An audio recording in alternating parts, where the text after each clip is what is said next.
আসসালামু আলাইকুম বন্ধুরা, রুহানি চিকিৎসালয়ে আপনাদের সবাইকে স্বাগত, আন্তরিক ভালোবাসা ও শুভেচ্ছা। আজকে আপনাদের মাঝে একটা গুরুত্বপূর্ণ ইন্টারেস্টেড রুচিসম্মত একটা ভিডিও নিয়ে আসছি।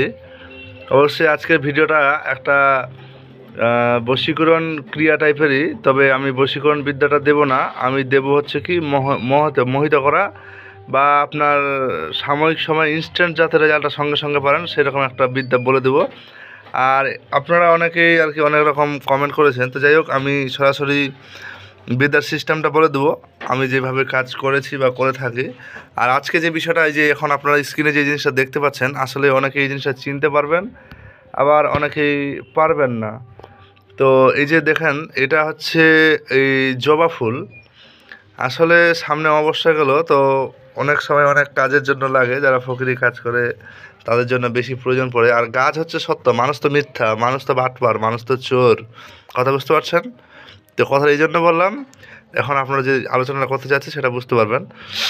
গাছ কখনো মানে কি বলে ধর্ম বিচার করে না, গাছ হচ্ছে কর্ম বিচার করে, যে আমি এই কাজে এখন যে যে কাজে লাগাতে পারে। কথা বুঝতে পারছেন? তো যাই হোক, এই জবা ফুল এটা কুড়ি অবস্থায় নিয়ে আসা হয়েছিল রাতের মধ্যে। এই যে এরকম কুড়ি ছিল, কুড়ি মানে হচ্ছে ফুলটা ফুটেনি, ফুলটা ছিল, কিন্তু এটা রাতের মধ্যে আবার এটা ফুটে গেছে।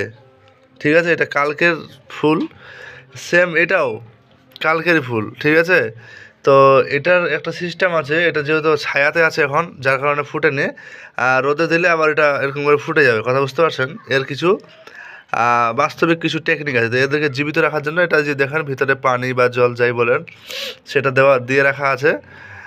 আর এই জিনিসগুলো যে কাজ করতে হয় কীরকম, এই যে আপনাদের যে মহাশক্তিগুলো যখন অর্জন করতে হয় বিভিন্ন সাধন ক্ষেত্রে, যে কোনো একটা জিনিসকে আমি আয়ত্ত করলাম, কাজ করব, তো কাজ করার জন্য বিশেষ কিছু সামগ্রীর প্রয়োজন পড়ে, যে বিশেষ কিছু জিনিস। এখন অনেকেই আমাকে কমেন্ট করতে পারে যে দাদা, ভাই, উস্তাদ, যাই হোক আমাকে শেখান এই সেই। ভাই আমি কিন্তু আপনাদেরকে যে জিনিসটা দেখাচ্ছি এটা হচ্ছে আপনার টিউটোরিয়াল মানে বুঝতে পারছেন, মানে একটা হচ্ছে আপনাদের আর কি মানে একটা আনুমানিক বিষয়টা আমি দেখাই দিচ্ছি, এমনকি বিষয়গুলো বলে দিচ্ছি যে হ্যাঁ এইভাবে কাজটা করা হয়, এটা দিয়ে কী কাজ করা হয় এক্স্যাক্টলি সেটা আপনি আপনার উস্তাদের গুরুর কাছ থেকেই পাবেন। আর আমাকে যদি কেউ বলেন না দাদা আমার অত সময় নাই যে আপনাদের জন্য আমি সময় ব্যয় করতে পারবো, আর শুধু শুধু আপনারা তো মনে করেন যে যাই হোক আপনারা নিজের মতো থাকেন, ওটা নিয়ে সমস্যা নেই। তো বিষয় হচ্ছে যে এই জবা ফুলের এটা হচ্ছে পঞ্চমুখী জবা ফুল। কথা বুঝতে পারছেন? এই যে দেখেন, মানে মানে 5টা পাপড়ি আছে এর। কথা বুঝতে পঞ্চমুখী জবা ফুল। আর এটা হচ্ছে অষ্টতল না কি যেন বলে, ভুলে যাচ্ছি। মানে এটা হচ্ছে একটা পদ্ম ফুলের মতো, কিন্তু এটা পদ্ম না, কিন্তু কথা বোঝা যাচ্ছে, এটা হচ্ছে শাপলা ফুল বলে। এটা হচ্ছে মানে এটা পানিতে বা জলে হয়, এটা কিন্তু একটু এটা লালও না সাদাও না, এটা হচ্ছে আপনার একটু কিছুটা বেগুনি কালারের আছে। ঠিক আছে, তো এই সব দিয়ে মানে এই শাপলা ফুল দিয়ে যখনই সাধনার ভালো ভালো মানে ফলাফল হয়, এই যে এটা দিয়ে যে কোনো দেবদেবীকে আহ্বান করা যায় রক্ত জবা দিয়ে। যেমন জবার আরও একটা মন্ত্রের বিষয় আছে, যে ফুল মা ফুলের ভীষণ কৈলাসে থাকে, এরকম একটা মন্ত্র আছে, অনেকে জানে, কিন্তু এর শেষের যে লাইনগুলো অংশগুলো এগুলো অনেকেই জানে না, যার কারণে অনেকে আবার ফল পায় না। এ মন্ত্র মানে এই ফুলের দ্বারা পড়লে নিয়ম আছে বিভিন্ন, তো ফুলের দ্বারা পড়লে কি হয়, সেদিন বা সেই দেবতা আপনার সামনে নিকটে হয়। কিছু ভোগের বিষয় থাকে যেগুলো কখনো বলা যায় না। আর একটা জিনিস কেউ যদি বলে যে আমি ভোগ কেন দেবো আর কিছু, তো একটা জিনিস জিন হচ্ছে মানুষের মতোই, কিন্তু ওরা হচ্ছে আগুনের তৈরি, আমরা হচ্ছি মাটির তৈরি। জিন কথাটার অর্থ বুঝতে হবে আপনাদের, যে লুকায়িত। কথা বোঝা গেছে? এখন অনেকে বলে কালী, বিশহরী, মনসা, হ্যান ত্যান অনেক কিছু। আসলে বিষয়টা কি, মানে এগুলো একটা ভেদাভেদ আছে, আমি এইসব জিনিসগুলো বলতে চাচ্ছি না। তবে একটা জিনিস বলি, ওরাও সরাসরি মনে করে যে কিছু ভোগ করতে আর কি পছন্দ করে বা খায়, বা কিছু নিয়ম আছে। যাই হোক ওইসব জিনিসগুলো আপনাদের মাঝে আমি বলছি না, ওটা একটা অন্য দিকে চলে যাবে। তো যাই হোক এরকম হচ্ছে আপনাদের জিনিসগুলো আর কি অর্জন করতে হয়। কথা বুঝতে পারছেন? তো যাই হোক, তারপরে আর একটা বিষয় বলি, আমাকে অনেকেই মানে অনেক রকম মানে মেসেজ দিয়ে পার্সোনাল, যেহেতু আমি প্রত্যেকজনেরই রিপ্লাই দিই, এর মানে এটা না যে আমার মানে খাইতে কাম নাই, আপনাদের নিয়ে আমার পরে থাকতে হবে। কথা বুঝতে পারছেন? প্রয়োজনে প্রয়োজনে কথা বলবো, আর না হলে দরকার নাই, কারণ আপনি আমার মানে কি বলবো, আপনার জন্য আমার সময়টা শুধু শুধু বয়ে যাচ্ছে না, কথা বুঝতে পারছেন?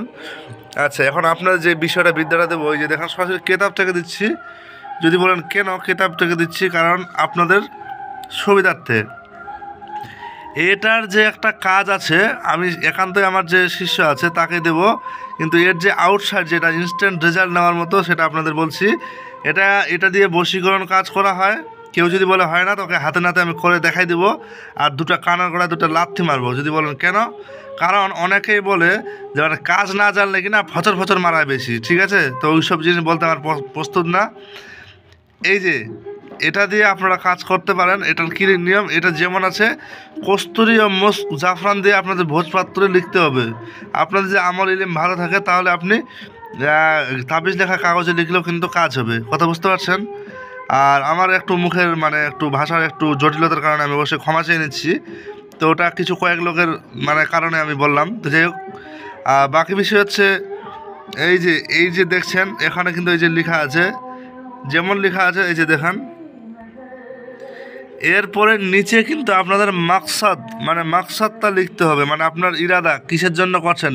কিন্তু কিসের জন্য বলতে এটা না যে আপনি কাউকে বিচ্ছেদ করবেন, এই করবেন সেখানে না। এটা হচ্ছে একটা মহব্বতের মানে কাজে করে। তো এটা হচ্ছে আপনি যদি কেউ যদি কোনো বিচারকের কাছে যায়, বিচারকের কাছে গেলে কি হবে যে আপনারা এটা দিয়ে মানে উদ্ধার করতে পারবেন, মানে এটা সঙ্গে নিয়ে গেলে নিয়ম মতো কাজ করে, তাহলে আপনারা উপকারটা পাবেন, কথা বুঝতে পারছেন? এখন এটা কখন করা হয়, দেখছেন যে আপনার একটা জটিলতা পড়ে গেছে, আপনি বিচারে আপনি সঠিক, তারপরেও আপনার বিপক্ষে বিচার যাচ্ছে, তখন কিন্তু এটা আপনি ব্যবহার করতে পারেন, কথা বুঝতে পারছেন? কথা কি বুঝতে পারছেন? তো এটা হচ্ছে তখন আপনারা ব্যবহার করতে পারেন। এখন অনেকেই অনেক রকম মন্তব্য করতে পারে, তো কিতাব পড়ে আমরা শেষ করে দিলাম এই সেই। এখন কিতাবি আমল আর গুরুর আমলের মতো তো এটাই তফাৎ। কিতাব হচ্ছে গাইড বুক, গুরু হচ্ছে ক্লিয়ার বুক, কথা বুঝতে পারছেন? তো ক্লিয়ার বুকটা পেতে গেলে তো আপনাকে মানে ক্লিয়ার বইটা পেতে গেলে তো আপনাকে আপনার কোনো গুরুর নিকটে ধারস্থ হতে হবে, কথা বুঝতে পারছেন? এবং এই কথাগুলো যে বলছি এগুলার মানে আমার এখন অনেকেই মানে প্রতিবাদ করতে পারে, হ্যাঁ আপনি খালি গুরু গুরু বলেন এই সেই, আমরা কি কাজ করতে পারি না নাকি? ভাই আপনারা কাজ করেন, যারা একান্তই কাজ পারে না তাদের উদ্দেশ্যে জিনিসটা বলছি। আর এটা আমার বলাটা যে আপনাদের যদি কষ্ট দিয়ে থাকে অবশ্যই আমি ক্ষমা চেয়ে নেব, কিন্তু আপনারা আপনাদের মতো কাজ করবেন। অযথা আবার আমাকে এসএমএসে অযথা কিছু বলবেন না, কারণ আপনাদের কথা শোনার জন্য আমি কিন্তু বসে নাই, কথা বুঝতে পারছেন? আপনাদের উপকারের স্বার্থে দিচ্ছি, এর মানে এটা না যে আপনারা মানে বলে না যে ঘাড়ের মধ্যে বসতে দিয়েছে কি কানের মধ্যে মুততে দেবো নাকি, এই হচ্ছে কথা। তো যাই হোক, আশা করি আমার ভিডিওটা আপনাদের যদি ভালো লেগে থাকে অবশ্যই লাইক কমেন্ট শেয়ার সাবস্ক্রাইব করবেন। আর একটা জিনিস বলি, যারা আমার নাম্বার নিয়ে বেশি মানে আমি নাম্বার ভিডিও ডিসক্রিপশনেও দিয়ে রাখি, আমার হোম পেজেও দিয়ে রাখছি চ্যানেলের, এর উপর আমি কাকে কি বলবো, নাম্বার নিয়ে এত মানে মাতামাতি কিসের, আমি তো নাম্বার দিয়ে রাখছি। এখন যারা বাইরের মানে আউট অফ কান্ট্রি থেকে যারা আর কি মানে ইন্ডিয়ার বাইরে থেকে যারা যোগাযোগ করবেন, তাদের জন্য একটা জিনিস যে নাম্বারের আগে +91 এটা কিন্তু লাগাতে হবে, নচেত কিন্তু আপনারা পাবেন না। মানে যোগাযোগ করতে হবে, হোয়াটসঅ্যাপে শুধু মেসেজ দিবেন, কেউ অযথা কল দিবেন না। আগে মেসেজ দিবেন, আমার যদি মনে হয় তাহলে আমি কিন্তু তখন নিজে থেকেই বলবো যে ফ্রি হয়ে বা আর কিছু সময় দেবো, আপনারা কল করতে পারবেন, কিন্তু অযথা কেউ কল করে আর ডিস্টার্ব করবেন না। আর যদি কেউ বলে যে দাদা এই বইটই আমাদের দেন, আমি কিন্তু আপনাদের কাছে মাফও চাই, দোয়া চাই, আমি কিন্তু বই দিতে পারবো না। আমি যে 3টা আপনাদের মাঝে পাবলিশ করেছি সেটাই, আমি কিন্তু ভাই এখানে বইয়ের ব্যবসা করতে আসিনি, কথা বুঝতে পারছেন? আপনাদেরকে সরাসরি এই কারণে দেখাই, এর একটা কারণ আছে, কারণটা অবশ্যই আমার একান্ত ব্যক্তিগত কারণ, সেটা আমি আপনাদেরকে বলতে চাচ্ছি না। তো যাই হোক, ভালো থাকবেন। আর একটা শর্ট ফর্মে একটা কথা বলি, যদি কেউ বইয়ের বিভ্রান্তিকর মানে বিপরীত কথা বলে থাকে, এখন একটা কথা বলি, এই বইয়ের মানে যে বইগুলো আছে সচরাচর এই বইগুলোর মধ্যে আর গুরুর জ্ঞানের মধ্যে কিছুটা জিনিসের মানে অর্ধি থাকে, মানে অর্ধেক, মানে কিতাব হচ্ছে অর্ধেক বিদ্যা আর গুরু হচ্ছে সেই পূর্ণবিদ্যা, কথা বুঝতে পারছেন? যদি বলেন এখন যদি আর একটা জিনিস কি, এই মানে বইয়ের বিষয়টা একটু ভিন্ন, কথা বোঝা গেছে? আর যদি কেউ একেবারে বলে যে বই দিয়ে কাজ করা সম্ভব না, তাদেরকে বলি যে আমরা যে কোরআন পড়ছি সেটা কিন্তু কখনো বইয়ে ছাপানো হয়নি, সেটা আল্লাহ নবীজির উপর সরাসরি নাজিল করেছিল।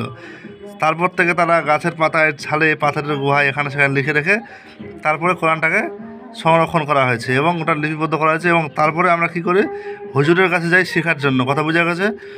তো যাই হোক, আর বেশি কথা বলছি না। তো ভালো থাকবেন সবাই। আমার ভিডিওটা যদি ভালো লাগে অবশ্যই লাইক, কমেন্ট, শেয়ার, সাবস্ক্রাইব করবেন। আর আপনাদেরকে জানাই অশেষ ধন্যবাদ বিশেষ কিছু কারণে। যাই হোক, ভালো থাকবেন সবাই। আল্লাহ হাফেজ। দেখা হচ্ছে আগামী কোনো ভিডিওতে। আর বেশি বেশি একটু মানে সাবস্ক্রাইব, শেয়ার করবেন আর কি।